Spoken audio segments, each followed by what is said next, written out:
Karibu mtazamaji wetu unayoendelea kufuatilia na kutunga mkono channel yetu pendwa ya Mswati Media.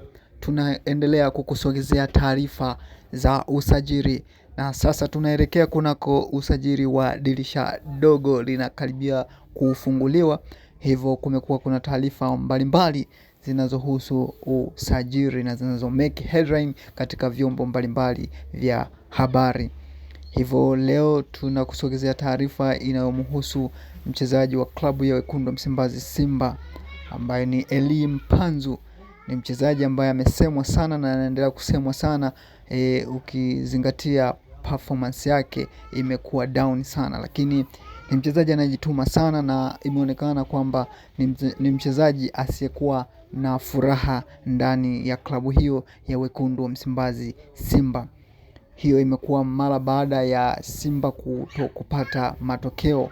Hivyo wanadai kwamba mashabiki wanapeleka tuhuma hizo kwa mchezaji huyo kwamba ni mchezaji asiyejituma, ni mchezaji asiyeamua mechi kubwa kwa sababu ya ukubwa ambao wamempa mashabiki hao wa Wekundu wa Msimbazi Simba. Wengine wakienda mbali zaidi wakisema mchezaji huyo amekuwa hafanyi vizuri tangu alivyoondoka mwenyekiti wa bodi ya wakurugenzi ambaye ni Try Again, ambaye ndiye alifanikisha deal hilo la kumsajili mchezaji huyo Elie Mpanzu akitokea kule katika klabu ya AC Vita ya nchini Kongo. Basi kumekuwa na mijadala kadha wa kadha na mijadala mingi hasa ikimhusu mchezaji huyo na shutuma mbalimbali zikienda kwa mchezaji huyo, na hivi mpaka sasa inaonekana mchezaji hana furaha tena ya kuendelea kuwepo katika klabu hiyo.